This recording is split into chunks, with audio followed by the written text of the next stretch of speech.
Hello students, welcome to our new series जिसका नाम है 5 मिनट सीरीज।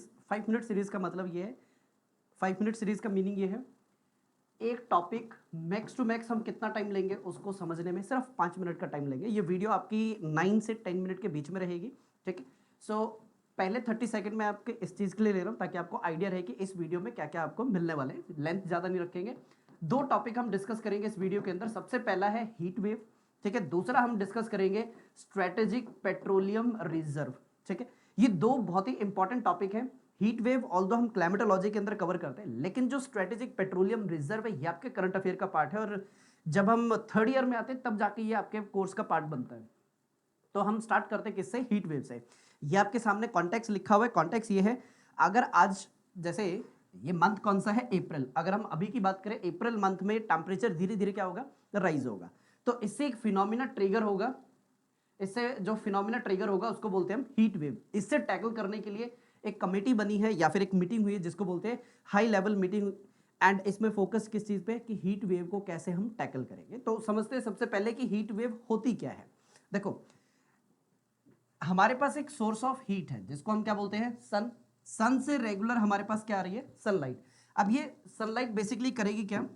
ये जो लैंड है, इस लैंड के ऊपर कंसिस्टेंट फॉल होगी, एंड ये जो लैंड धीरे धीरे जो हीट एब्जॉर्ब कर रही है, जो सनलाइट एब्जॉर्ब कर रही है, इसकी वजह से अब जो एयर है वो कौन से कंडीशन में चली जाएगी? एक्सपेंडेड स्टेट में। एयर अब ऊपर मूव कर रही है, तो ग्रेजुअली यहां पे कौन सा प्रेशर डेवलप हो गया? लो प्रेशर डेवलप हो गया। एंड अगर यहां पे लो प्रेशर है तो आसपास के एरिया में कौन सा प्रेशर हो गया? High pressure. ये तो नॉर्मल है। अब आते हैं हीट वेव का मतलब क्या है। ये जो हमारा पूरा एटमॉस्फेयर है एक एनवलप की तरह काम करेगा। कहने का मतलब है ये जो हीट है अर्थ से बाहर जा रही है, यानी जो लैंड से निकल रही है, इस लैंड से निकलने वाली हीट अब ट्रैप हो गई है। ये क्या करेगी? वापिस अर्थ की तरफ आएगी। तो इसकी वजह से क्या होता है?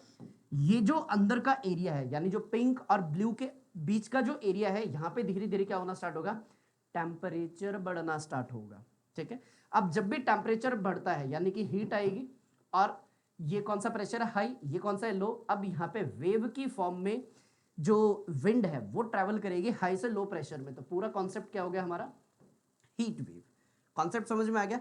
अब सवाल ये आता है कि जो हीट वेव है, किसी भी एरिया में अगर हीट वेव एग्जिस्ट करती है, उसका फॉर्मूला क्या है, या फिर हम क्या क्राइटेरिया सेट करते हैं कि जिसके बिहाफ पे हम बता सकते हैं कि पर्टिकुलर एरिया में हीट वेव आई है। तो देखो, यहां पे जब हम बात करते हैं किसकी? प्लेन एरिया की। प्लेन एरिया में कंसिडर किया जाता है 40 डिग्री सेल्सियस अगर टेम्परेचर पहुंच जाता है तो लाइकली है कि वहां पे अब क्या आएगी? Heat wave. यही अगर हम बात करें किसकी? माउंटेनियस रीजन में 30 डिग्री सेल्सियस टेम्परेचर अगर होता है तो वहां पे मोस्ट प्रोमिनेंट चांस है कि क्या आ सकती है? Heat wave. अब ये तो हो गई ब्रॉड कैटेगरी, लेकिन हमारे पास तीन और यहाँ पे मेथड्स हैं जिससे हम डिक्लेयर कर सकते हैं या फिर ऑब्जर्व कर सकते हैं कि हीट वेव आ रही है उस पर्टिकुलर एरिया में या अप्रोच नहीं कर रही है। सबसे पहला हमारे पास क्या है? Based on departure from normal. ये सारे समझते हैं इन वर्ड का मतलब क्या है, सिर्फ 10-10 सेकंड का टाइम लगेगा। फिर बेस्ड ऑन मैक्सिमम टेम्परेचर, फिर है based on actual maximum temperature, ठीक है। देखते हैं। देखो, सबसे पहला पॉइंट हमने क्या देखा? Based on departure from normal. Let's say मैं जिस जगह पे खड़ा हूं यहां पे नॉर्मल टेम्परेचर कितना है? 30 डिग्री सेल्सियस। एसी वगैरह चला रखा है। एसी चलाने के बाद लेट्स से ये हो गया कितना? 24 डिग्री सेल्सियस। अगर इस रूम का टेम्परेचर कितना? 4.5 से लेकर के 6.4 तक अगर बढ़ जाता है तो इसको मैं क्या बोल सकता हूं कि यहां पे हीट वेव की कैटेगरी आ गई है, ठीक है। ये हो गया नॉर्मल। नॉर्मल उस एरिया, यानी इस रूम में टेम्परेचर कितना है? 24। आप जहां बैठे हो माइट भी 30 हो सकता है, 35 हो सकता है। अगर वहां पे टेम्परेचर में कितना इस रेंज के बीच में वेरिएशन आता है? Heat wave. सवाल ये आ सकता है सर अगर इससे ज्यादा हो गया तो क्या कंडीशन आएगी? इससे ज्यादा अगर होता है तो कौन सी कंडीशन डेवलप होगी? Severe heat wave. पहला पॉइंट क्लियर। सेकंड अगर हम देखते हैं based on actual maximum temperature. Based on actual maximum temperature मतलब कि वहां का नॉर्मल टेम्परेचर ही कितना है? 45 डिग्री सेल्सियस, और वो 45 से कितना पहुंच गया? 47 पहुंच गया। तो अब हम यहां पे क्या देख रहे हैं कि प्लेन एरिया में हमने क्या देखा है कि 40 डिग्री सेल्सियस होना चाहिए। ऑलरेडी यहां पे कितना है? 45। हीट वेव अगर ये किस में पहुंच गया? 47, तो किस कैटेगरी में आ जाएगा? सीवियर हीट वेव के अंदर। थर्ड जो हमारी कैटेगरी है वो है based on actual maximum temperature. तो अब हमने क्या देखा है कि 4.5 degree Celsius 4.5 degree Celsius temperature है वो राइज हो रहा है 24 आवर के अंदर, ठीक है। एक तो ये क्राइटेरिया हमारे पास। दूसरा, अगर किसी एरिया के अंदर जो, अगर हम बात करते हैं हीट वेव की, 37 डिग्री सेल्सियस से ज्यादा अगर टेम्परेचर जाता है, जैसे यहाँ पे हमने देखा कि 32 डिग्री सेल्सियस है और यहाँ पे 4.5 हमने ऐड ऑन कर दिया, क्या अब ये हीट वेव की कैटेगरी में आएगा? 34, 36 अभी भी नहीं आएगा, क्योंकि 37 तक टेम्परेचर नहीं पहुंचा है। रीजन बीइंग हम 37 इसलिए कंसिडर करते हैं क्योंकि जो यहाँ पे कन्वेक्शनल मूवमेंट है वो डेवलप नहीं होगी, ठीक है। तो हमने तीनों पॉइंट देख ले किसके रिगार्डिंग? हीट वेव के रिगार्डिंग। टॉपिक हमारा कंप्लीट हो चुका है और इसमें हार्डली हमारे कितने 5 मिनट का टाइम लगा। नेक्स्ट हमारे पास आता है salt cavern based reserve. Simple method है। आपके दिमाग में एक सवाल आता होगा कि हमारे आज की डेट में जितने भी व्हीकल चलते हैं, किस पे चलते हैं? पेट्रोल एंड डीजल पे चलते हैं। वर्ल्ड में 2 जगह पे अभी वॉर चल रही है, इजराइल एंड यूक्रेन, यानी रशिया एंड यूक्रेन, यहां पे वॉर चल रही है। ये जो पेट्रोल और डीजल है, अगर गलती से इसकी सप्लाई क्या हो जाए? रुक जाए, तो किसी कंट्री के अंदर अगर शॉर्टेज होती है पेट्रोल और डीजल, उसकी वजह से सोसाइटी पे, डिफेंस पे, मिलिट्री पे क्या इंपैक्ट पड़ेगा? सीवियर इंपैक्ट आएगा। अब इस चीज से बचने के लिए हमने क्या बनाए हैं? कुछ रिजर्व बनाए हैं। अब ये जो रिजर्व है ये क्या प्रोवाइड करते हैं? अगर हमारे पास बाहर से, यानी सऊदी अरब से अगर हम तेल मंगा रहे हैं, रशिया से तेल मंगा रहे हैं, अगर ऑयल नहीं आता है, फिर भी हम अपने अगले कितने दिन का काम चला सकते हैं? 74 डेज तक का काम चला सकते हैं, ठीक है। तो इसको हम क्या बोलते हैं? Strategic petroleum reserve. Strategic petroleum reserve का मतलब है अगर हम बाहर से अगले 70 दिन या 74 डेज तेल नहीं मंगाते तब भी हमारा काम चल जाएगा, ठीक है। अब इसी कॉन्सेप्ट को प्रेजेंट डिस्कशन में अप्लाई करते हैं। ये न्यूज में इसलिए है क्योंकि अभी हमने क्या चेक करने की कोशिश की कि राजस्थान के अंदर क्या हम पेट्रोलियम या जो स्ट्रेटेजिक पेट्रोलियम रिजर्व बना सकते हैं, उसकी फिजिबिलिटी चेक की जा रही है। अब इस मेथड में बेसिकली कर क्या रहे हैं कि जो आपका राजस्थान का एरिया है, यहाँ पे कैल्शियम कार्बोनेट या जो सॉल्ट है बहुत ज्यादा होता है। तो अब हम क्या कर रहे हैं? हाई प्रेशर की हेल्प से, पानी के अंदर ऑलरेडी सॉल्ट मिला रखा है, सॉल्ट क्या करेगा? इस एरिया में से जो ऑलरेडी सॉल्ट है उसको डिसॉल्व करेगा। तो अब यहाँ पे क्या बन गया? गड्ढा बन गया। अब इस पर्टिकुलर डिप्रेशन को यूज करेंगे किस चीज के लिए? सॉल्ट, जो पेट्रोलियम है उसको इकट्ठा करने के लिए। तो ये हो गया स्ट्रेटेजिक। क्या ये इंडिया पहली बार कर रहा है या इंडिया के पास अभी भी 3-4 जगह पे है? आंसर है कि इंडिया के पास ऑलरेडी 2 ऐसी डिस्ट्रिक्ट है। ये हो गया कि प्रोसेस क्या है, ठीक है।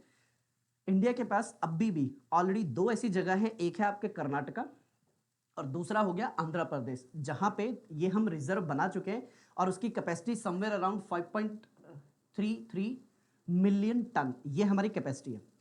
अब ये जो कैपेसिटी है किसने बनाई है? गवर्नमेंट ने बनाई है।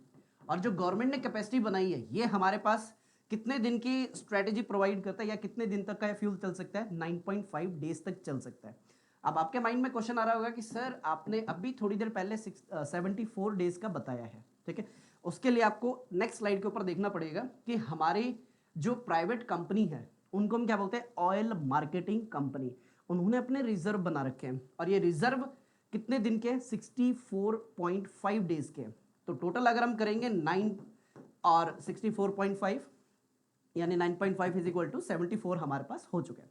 तो अभी यहाँ पे ना ये जो हम टॉपिक डिस्कस कर रहे हैं उसमें से की पॉइंट क्या है या फिर किससे सवाल आपके आएंगे? सबसे पहला यहीं से सवाल आएगा कि नोडल एजेंसी कौन है, पॉइंट 1। दूसरा सवाल कहां से आएगा? ये किस मिनिस्ट्री के अंदर काम करती है या कौन सी मिनिस्ट्री इसको लीड कर रही है। तो ये 2 आपके इंपॉर्टेंट पॉइंट है। एंड यहां पे आपका होमवर्क भी आपको मैं शेयर कर देता हूं, जो मंगलौर, विशाखापट्टनम, पुदुर, ये 3 लोकेशन आपको आइडेंटिफाई करनी है मैप में कहां आती है, ठीक है। विशाखापट्टनम, ये तीनों लोकेशन हम ऑलरेडी क्लास में कर चुके हैं। नेक्स्ट अगर हम यहाँ पे बात करें कि आगे हमारे और भी प्लान है, आंसर है हाँ, हम 6.5 मिलियन टन की कैपेसिटी बिल्ड कर रहे हैं। एक हम कर्नाटका के अंदर ही दूसरी यूनिट डेवलप कर रहे हैं, एक हम डेवलप कर रहे हैं कहाँ पे? चांदी कोल उड़ीसा के अंदर, और इसकी कैपेसिटी कितनी होगी? 4 मिलियन टन के आसपास रहेगी, ठीक है। सो ये हो गया हमारा पॉइंट। अब सवाल ये आता है कि ये जो हम यहाँ पे इतना तेल इकट्ठा करके रख रहे हैं, क्या ये इंडिया की खुद की इच्छा है या फिर इंटरनेशनल लेवल पे हमने कोई एग्रीमेंट वगैरह साइन किया है, एक एजेंसी आती है जिसको बोलते हैं द इंटरनेशनल एनर्जी एजेंसी। इन्होंने क्या बोला है कि वॉर लाइक कंडीशन के टाइम पे अपनी कंट्री को स्टेबल बनाने के लिए हर कंट्री के पास कितने दिन का इमरजेंसी स्टॉक होना चाहिए, 90 डेज का। और इंडिया के पास अभी कितना है, 74 डेज का, यानी कि 16 डेज का अभी भी कम पड़ रहा है। ठीक है, तो आज का जो हमारा ये जो टॉपिक है, दो टॉपिक हमने कवर किए। सबसे पहला हमने क्या देखा है, हीट वेव क्या होता है, ठीक है, टेम्परेचर वाइज में कितना चेंज आता है वो देख लिया। फिर उसके बाद हमने देखा स्ट्रेटेजिक पेट्रोलियम रिजर्व। इसके अंदर आपके पास 3 से 4 पॉइंट ही है याद रखने के लिए। सबसे पहला पॉइंट क्या आता है, नोडल एजेंसी कौन है, कौन सी मिनिस्ट्री के अंदर आती है ये, ठीक है, ये हो गया।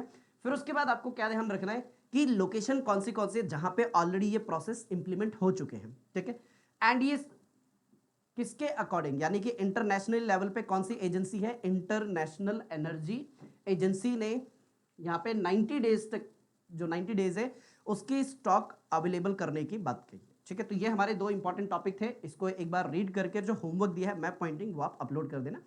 अभी के इस लेक्चर के लिए इतना ही। नेक्स्ट जो हम यहाँ पे वीडियो अपलोड करेंगे वो रहेगी एनिमेटेड फॉर्मेट में, पनामा कैनाल के अंदर ड्रॉट की वजह से क्या क्या कॉन्सिक्वेंसेस हो सकते हैं। So thank you for watching this video.